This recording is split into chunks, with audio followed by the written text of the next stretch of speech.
Jadi udah ada 3 ya loh. Pertama, yang boleh memberikan keputusan dalam pengadilan atau jadi hakim yaitu seorang mujtahid.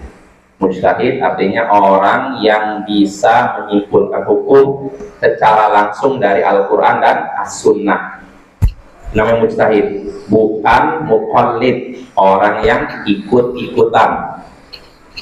Nah ini syarat pertama. Syarat kedua, orangnya menjaga diri dari harta manusia. Artinya dia tidak pantang menerima pemberian dari manusia, ya. Karena ini bisa mengantarkan pada apa?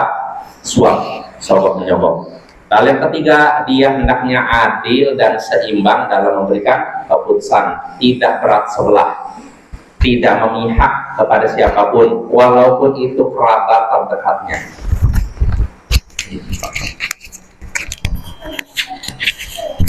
Makanya dalam masalah peradilan, seorang hakim tidak boleh memberikan keputusan berdasarkan pengetahuannya, tapi berdasarkan bukti. Ini yang dijelaskan para ulama demikian. Jadi gini, misalkan ada 2 orang Bapak ya. Satu kita tahu orangnya soleh, yang satu fasik. Kedua-duanya berperkara, ngadukan perselisihan mereka di hadapan seorang hakim. Hakim tahu ini orang soleh, tak kenal menjaga dirinya, yang ini fasik. Maka nggak bisa dengan semata-mata saya tahu ini orang soleh, ini orang fasik, dan kamu benar, ya ini salah. Nggak bisa. Kita nggak bisa memutuskan hukum berdasarkan pengetahuan, tapi berdasarkan bukti. Jadi misalkan si soleh ini diadukan oleh si fasik, si soleh ini ngambil sendal saya, gitu, atau sendal terkecil lah, apa yang berharga, apa penting apa? HP iPhone saya yang terbaru misalkan. Ya kita kan tahu ini orang soleh, asalnya kan nggak mungkin orang soleh berani, ya kan? Tapi kita nggak bisa dalam pengadilan memutuskan berdasarkan pengetahuan, tapi berdasarkan apa? Bukti, alat buktinya jelas. Nggak salah ya. Kalau alat buktinya ada, si fasik ini nih, dia fasik ya, asalnya kan dipercaya kan. Tapi kalau dia membawakan alat bukti nih, saya ada saksi 2 orang, bahkan ada CCTV-nya, nampak dengan jelas sih orang soleh ini ngambil iPhone, maka si hakim memutuskan berdasarkan alat bukti itu, bukan dengan pengetahuan dia bahwa dia orang soleh. Nggak mungkin orang soleh mencuri harta orang lain. Nah ini ya, ini penting nih dalam masalah peradilan. Harus seimbang, adil. Jadi nggak bisa kita udah punya kecondongan ke satu pihak dulu, karena saya kebetulan ini orang dekat dengan saya, udah yang argumennya didengarkan yang ini saja, kalau yang ini dengarkannya setengah-setengah, ini 100%. Nah ini nggak boleh. Ini namanya tidak adil dan tidak seimbang, ya. Nah inilah pembahasan yang kita bahas pada pertemuan sebelumnya. Nah lalu berikutnya, poin yang berikutnya yang disebutkan oleh Imam Asy-Syaukani rahimahullah, wa yahrumu alaihi al-hirsu 'alal qada'i wa talabu. Wa yahrumu alaihi al-hirsu 'alal qada'i wa talabu. Dan diharamkan atasnya berambisi mendapatkan jabatan hakim dan memintanya. Diharamkan atasnya berambisi menjadi hakim, menjadi orang yang memutuskan dalam peradilan, dan juga memintanya, mencarinya. Yang seperti ini diharamkan. Diharamkan artinya kalau dikerjakan dapat dosa, ditinggalkan dapat pahala, ya. Jadi nggak boleh seorang berambisi menjadi hakim atau mencari-cari jabatan hakim, meminta jabatan hakim, tolong jadikan saya hakim. Nggak boleh. Kenapa? Sukses. Apa dalilnya? Dalilnya kata Imam Syaukani, fali hadits Abdurrahman bin Samurah fi sahihain wa ghairihima qal. Dalilnya berdasarkan hadis Abdurrahman bin Samurah dalam Sahih Bukhari, Muslim dan selain keduanya. Ia berkata, Abdurrahman bin Samurah berkata, qala Rasulullah sallallahu alaihi wasallam. Rasulullah sallallahu alaihi wasallam bersabda, ya Abdurrahman bin Samurah, la tas'alil imarah. Wahai Abdurrahman bin Samurah, jangan engkau meminta jabatan. Jangan minta jabatan. Fa innaka in urtitaha min ghairi mas'alah u'inta 'alaiha. Karena sesungguhnya jika engkau mendapatkan jabatan tanpa memintanya, engkau akan ditolong untuk mengerjakannya, untuk memenuhi, menjalankan jabatan tersebut. Wa in urtitaha min an mas'alatin wukilta ilaiha. Tapi kalau engkau memintanya, mendapatkan jabatan tersebut karena memintanya, maka engkau pun akan dipasrahkan pada jabatan tersebut, yang engkau akan dijadikan terlantar, dijadikan terpaku pada jabatan tersebut, tidak mendapatkan pertolongan Allah. Nah, di sini Nabi melarang sahabatnya Abdurrahman bin Samurah untuk meminta jabatan. Jabatan ini umum sebenarnya, bukan cuma hakim. Jabatan apapun, jabatan sebagai ketua misalkan, atau mungkin sebagai penguasa daerah, mungkin tingkat provinsi kah, tingkat kabupaten kah, nggak boleh ya, nggak boleh minta jabatan ya. Ini larangan dari Nabi. Loh, ini kan untuk Abdurrahman bin Samurah, tidak. Perintah untuk satu sahabat berlaku untuk sahabat Nabi lainnya, karena ada hadis lain yang mencela orang yang berambisi mengejar jabatan ya, nggak boleh. Apa alasannya? Karena kata Nabi, kalau engkau mendapatkan jabatan tanpa meminta, saya nggak nyari-nyari, nggak berambisi jadi ini, tiba-tiba saya ditunjuk, maka kalau seperti ini engkau akan ditolong. Ditolong siapa? Allah akan nolong orang yang dapat jabatan tanpa memintanya, tanpa berambisi mendapatkannya. Tapi kalau engkau mendapatkannya karena memintanya, engkau akan dipasrahkan pada dirimu sendiri. Engkau akan tidak ditolong oleh Allah, ditelantarkan oleh Allah. Nah, ini bahayanya orang yang berambisi mengejar jabatan. Jabatan umum, jabatan tinggi kah, maupun jabatan terendah. Yang terendah apa? Yang pokoknya kayak misalnya di sebuah yayasan, di sebuah institusi, lembaga pendidikan contohnya, saya mau jadi ini kepala sekolah, saya mau jadi bendahara, saya mau jadi, nah ini nggak boleh. Kalau ada orang seperti ini nanti akan dibahas, jangan dikasih. Kalau ada orang yang berambisi mengejar satu jabatan, kita tahu ini, kita sebagai pimpinan tahu ini anak buah ini kayak semangat sekali mengincar jabatan, misalkan bendahara, maka jangan kasih jabatan tersebut ke orang tersebut, jangan, nanti akan rusak. Nah, berikanlah jabatan tersebut kepada orang yang tidak berambisi mendapatkan jabatan dan punya kemampuan. Ini dua ya, dia tidak berambisi mengejar jabatan terus punya kemampuan. Kalau kita lihat orang ini kayaknya nggak terlalu berambisi mengejar jabatan, tapi dia punya kemampuan, berikan jabatan tersebut kepada dia. Dia akan menjalankannya dengan amanah.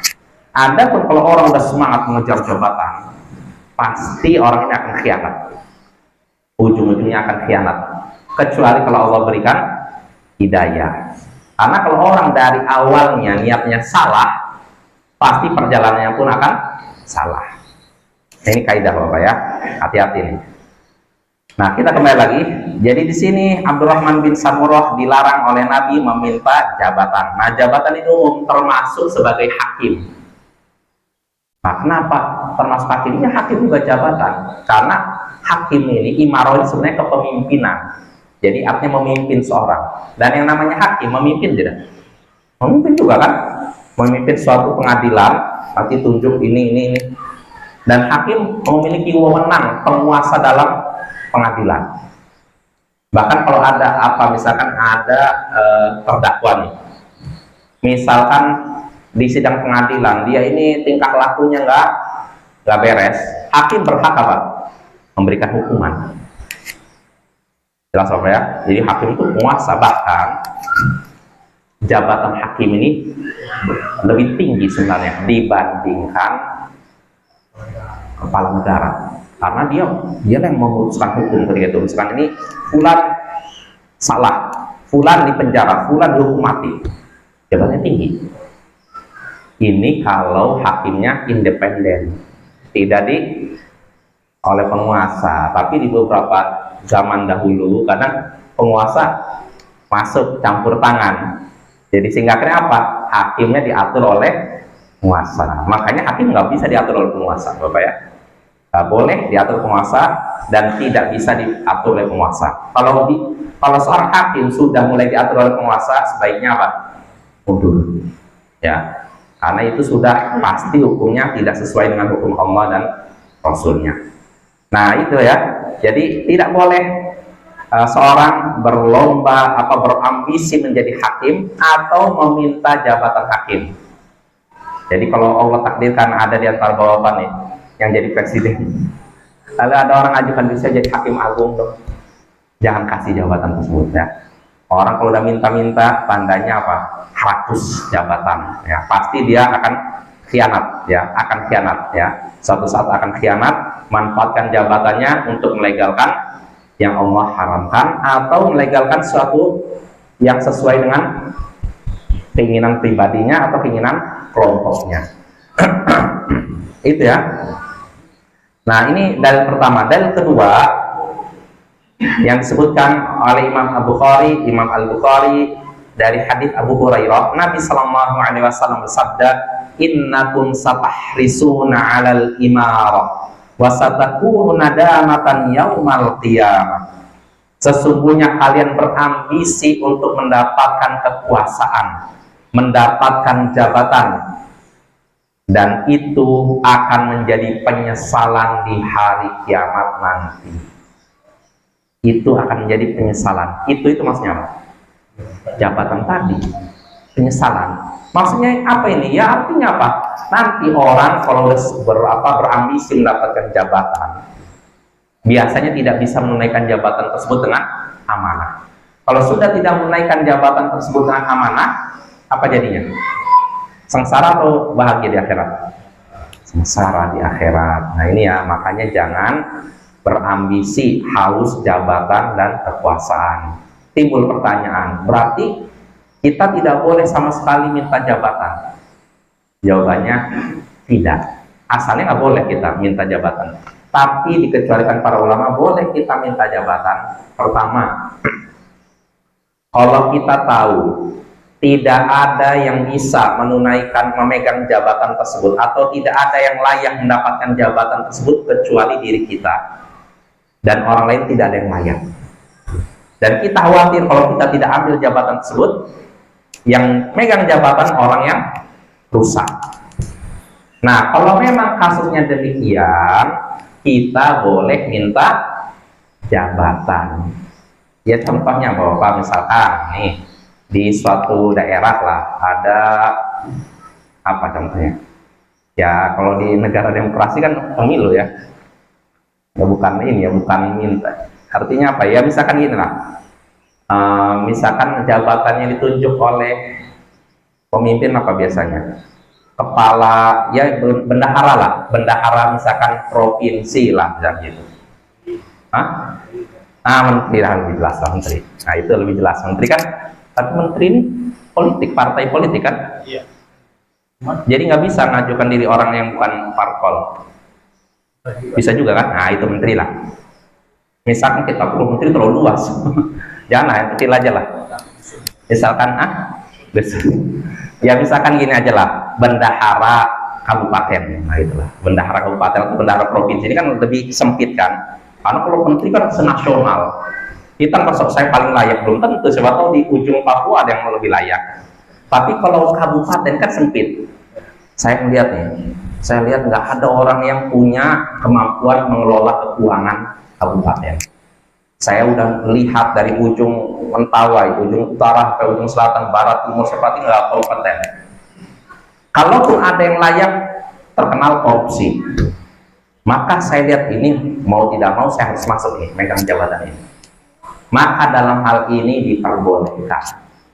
Kalau kita mandang diri kita hanya diri kita yang layak, yang lain tidak layak. Kita aman, sedang yang lain khianat. Ini boleh. Jelas ya.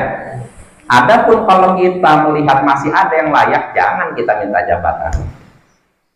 Tapi kalau masih ada, tapi kalau kita lihat sudah tidak ada yang layak megang jabatan tersebut, hanya saya yang layak, maka saya dan nanti boleh minta jabatan tersebut. Bahkan disunahkan dalam hal tersebut. Bahkan bisa jadi wajib. Kalau memang tidak ada lagi yang layak kecuali saya, kalau yang lain naik bikin kerusakan, maka bisa jadi wajib saya minta jabatan. Apa dalilnya? Dalilnya apa? Nabi Yusuf berkata kepada Raja Mesir, qala ja'alni ala khazainil ardh, jadikanlah aku yang mengurus perbendaharaan bumi. Maksudnya mengurus keuangan kerajaan Mesir. Jadi Nabi Yusuf mengajukan diri jadi bendahara kerajaan Mesir. Ini namanya apa? Minta jabatan. Alasannya ini hafizun alim. Sesungguhnya aku ini orang yang bisa menjaga dan juga punya ilmu. Nah ini syaratnya Bapak ya. Kita boleh minta jabatan dengan syarat kita memang amanah, bisa menjaga jabatan tersebut. Terus kedua punya ilmu. Adapun kalau kita merasa jangankan ngurus keuangan kabupaten, ngurus keuangan keluarga aja nggak becus, maka jangan mengajukan atau minta jabatan. Dan atau saya amanah, saya orangnya amanah, tapi saya nggak punya ilmu tentang keuangan, ya jangan juga, ya harus punya ilmu dan amanah, ya. Nah, kalau memang kita ngerasa punya ilmu amanah, maka nggak apa-apa kita mengajukan diri untuk megang jabatan tertentu, ya. Ini selama tidak ada lagi yang layak megang jabatan tersebut kecuali diri kita. Tapi kalau masih ada yang layak, maka nggak boleh kita meminta jabatan, ya. Karena kalau kita tetap mengejar jabatan dalam keadaan tidak layak, pertama Allah akan melantarkan kita, kedua akan menjadi penyesalan di hari kiamat. Lalu ketiga, kata Nabi sebagian disebutkan al-Musnad Ar-Riyani, man tawalla amalan wa huwa ya'lamu annahu laysa lidzalikal amali bi ahlin falyatabawwa maq'adahu minan nar. Siapa yang memegang suatu jabatan padahal dia tahu dirinya tidak layak memegang jabatan tersebut, maka hendaknya dia mempersiapkan tempat duduknya di neraka. Nah ini, kita megang jabatan ini, padahal kita tahu nggak layak saya megang jabatan itu. Saya nggak berkompeten megang jabatan tersebut, nggak punya kemampuan atau nggak amanah, tapi terus dipegang, maka persiapkanlah tempat duduknya di neraka. Nah ini ya, insya Allah jelas. Jadi intinya kita tidak boleh semangat atau berambisi mengejar jabatan hakim dan tidak boleh juga meminta jabatan hakim, ya. Jelas Bapak ya. Selain itu juga nanti ada keterangannya. Ayo kita lanjut dulu. Kata Imam Asy-Syaukani rahimahullah, wa la yahillu lil imam tawliyatu man kana kadzalik. Dan tidak boleh, tadi kan nggak boleh seorang berambisi mendapatkan jabatan apa? Hakim. Dan tidak boleh juga meminta jabatan hakim. Ini kalau ada orang yang pengen jadi hakim, semangat menjadi hakim, nggak boleh. Nah, pertanyaannya, kalau yang nggak boleh kan mengejar jabatan hakim. Kalau misalkan pemimpin, penguasa ngasih jabatan kepada orang, jabatan hakim kepada orang yang berambisi mendapatkannya, boleh tidak? Nggak boleh juga. Nah, kata Imam Asy-Syaukani, tidak halal bagi imam ini penguasa ini bisa presiden, raja, sultan dan semacamnya. Tidak halal bagi imam memberikan jabatan tadi kepada orang yang sifatnya demikian. Sifatnya demikian apa? Berambisi mendapatkan jabatan atau meminta jabatan. Contohnya gini, ya saya sebagai presiden, saya tahu orang ini sebenarnya mengincar sekali jabatan hakim.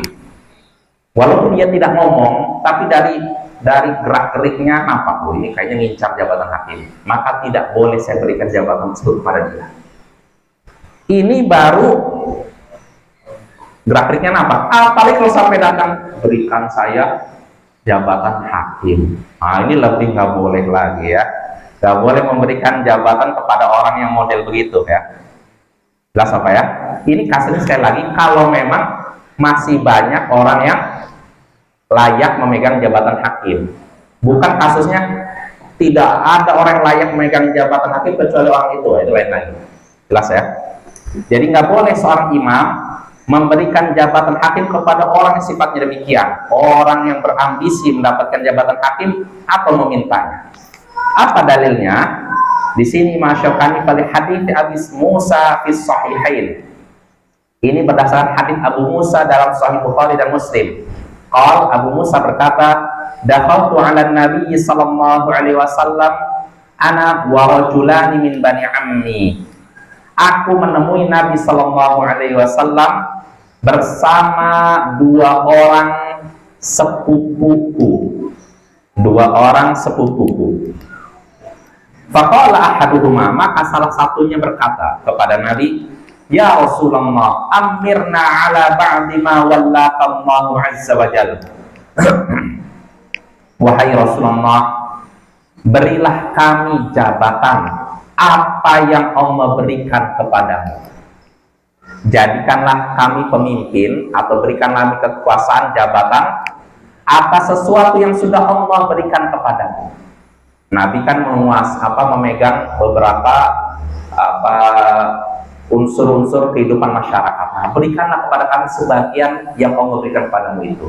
Entah mungkin jadi kepala dusun kah, kepala desa kah, atau camat kah, atau apa gitu. Berikanlah kepada kami sebagian yang Allah berikan kepadamu. Ya, kekuasaan yang Allah berikan kepadamu. Wa qala al-akhar mithla dzalik. Ini orang pertama. Orang kedua juga berkata seperti itu. Wahai Rasulullah, berikan kepada kami apa yang Allah berikan kepadamu. Berikanlah kepada kami kekuasaan, jabatan yang sudah Allah berikan kepadamu. Nah, ini permintaan dua orang sahabat Nabi tadi ya. Dia sepupunya siapa? Abu Musa Al-Asy'ari. Maka apa reaksi Nabi? Faqal, dia pun bersabda, inna wallahi la nuwalli hadzal amal ahadan yas'aluhu aw ahadan yahrisu alaihi. Demi Allah, sesungguhnya kami tidak akan memberikan jabatan ini kepada seorang yang memintanya atau berambisi mendapatkannya. Kami tidak akan memberikan jabatan ini, pekerjaan ini kepada orang yang memintanya atau berambisi mendapatkannya. Memintanya jelasnya, mintalah seperti tadi. Wahai Rasulullah, berikanlah kepada kami jabatan yang sudah Allah berikan kepadamu. Ini minta kan? Tapi kalau berambisi bisa jadi nggak minta. Tapi kita jadi paham dari gerak-geriknya. Mungkin dia ngomong ke siapa gitu. Atau ya istilahnya apa ya, cari muka, ya kan? Kalau cari muka kan bisa jadi nggak minta jabatan, tapi dari gerak-geriknya, wah ini cari muka nih, dia pengen jadi ini, jadi pengen dapat jabatan ini.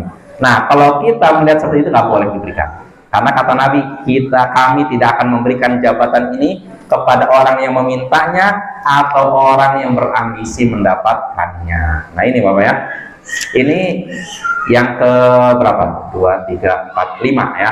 Poin kelima yang disebutkan oleh Imam Syukani, tidak boleh bagi penguasa memberikan jabatan hakim kepada orang yang sifatnya tadi apa? Berambisi mendapatkannya atau memintanya.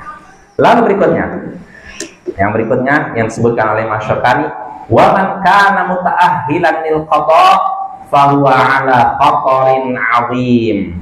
Siapa yang pantas menjadi hakim, pantas memimpin peradilan, maka ia berada pada bahaya yang besar.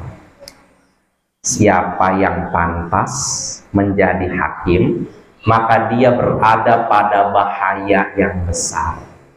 Ini yang pantas atau yang tidak pantas? Yang pantas berada pada bahaya yang besar. Ya, apalagi tidak pantas. Kenapa demikian? Di sini Imam Asy-Syaukani menyebutkan hadisnya dari Abu Hurairah dalam Sunan Ahmad, Sunan Ibnu Majah, Tirmidzi dan lain-lain. Di sini disebutkan dari Abu Hurairah ya, Rasulullah SAW bersabda, man ju'ila qadiyan bainan nas faqad dubiha bi ghairi sikkin. Siapa yang dijadikan hakim di tengah masyarakat, maka dia telah disembelih dengan selain pisau. Siapa yang jadi hakim di tengah masyarakat, maka dia sudah disembelih dengan selain pisau. Maksudnya apa nih? Kalau orang menyembelih kan dengan pisau kan? Ini dengan selain pisau. Maksudnya apa? Dia berada dalam bahaya yang besar. Bahayanya apa? Pertama, di antara dua bahaya. Pertama, bahaya dunia maupun bahaya agama. Kalau bahaya agama apa? Artinya gini, orang kalau jadi hakim nih, orang pantas nih, main jabatan. Pertama, bahaya agama. Maksudnya apa? Dia ingin memutuskan hukum, tapi dia merasa, wah, kalau saya memutuskan hukum ini, nanti penguasa tidak setuju. Bisa-bisa saya dihukum. Ya udahlah, saya memutuskan yang harusnya A, B. Nah, ini resikonya apa? Sengsara akhirat kan? Atau dunia. Bahaya dunia artinya apa? Kalau saya memutuskan A, penguasa bakal membunuh saya atau mempenjarakan saya. Udah, saya tetap A. Akhirnya apa resikonya? Di penjara dan dihilangkan nyawanya kan? Nah, ini menunjukkan orang yang jadi hakim di antara dua bahaya, bahaya dunia maupun agama. Makanya yang jadi hakim harus bermental baja. Kalau mental tempe jangan. Makanya di antara nasihat para ulama, sifat seorang hakim itu harus orang yang istilahnya tidak takut celaan dan tidak takut untuk dicopot dari jabatan. Tidak takut celaan dan tidak takut dicopot dari jabatan.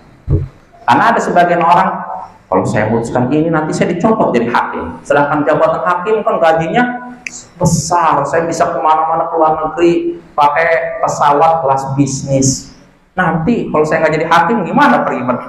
Akhirnya apa? Adalah udah nyaman loh ya. Belum lagi kalau dia pertama jabatan ini udah dapat gaji dari negara besar. Kedua, dia juga kadang dapat hadiah. Dari siapa? Dari orang yang dia putuskan menang. Nah, ini bahayanya besar ya. Mungkin Bapak lihat kan kasusnya beberapa hakim di negeri kita tercinta kan ada yang ditangkap kan? Memang begitu. Kalau orang yang nggak punya ilmu dan iman, nggak punya ilmu plus iman, sangat mudah terjatuh dalam itu. Bagaimana orang menyaksikan nggak pernah megang uang, jangankan puluhan juta, ini langsung dapat triliun, miliar lah. Gimana nggak terpukau coba? Nah ini ya, hati-hati ya. Umpamanya kan kalau kita aktivitas yang derajat itu kan bisa nyawanya ke. Nah itu. Umpamanya dia kan harus berlaku adil. Betul. Kalau yang dikalahkan itu orang yang punya duit, punya kekuatan, punya kuasanya besar, kan bisa jadi nyawanya derajat. Betul. Nah itu, makanya jabatan hakim itu antara bahaya dunia dan agama. Kalau agama, kalau dia menyimpang tersesat di akhirat, atau kalau dia tetap tegar di atas kebenaran, resikonya nyawanya hilang. Dan itu ada Bapak ya, beberapa hakim yang tegar, dia nggak mau disobok, nggak mau diancam, akhirnya benar-benar dibunuh. Nggak usah jauh-jauh di negeri lain.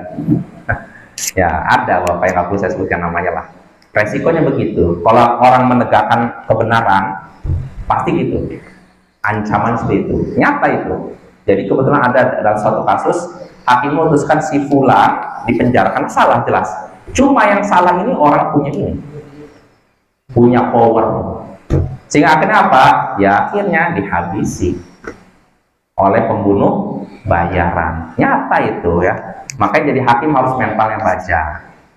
Dia harus kuat menghadapi ancaman celaan dan harus siap dicopot dari jabatan. Jelas Bapak ya? Dan dia harus amanah juga. Kalau tidak amanah, mundurkan diri. Makanya Imam Abu Qilabah ini contoh nyata.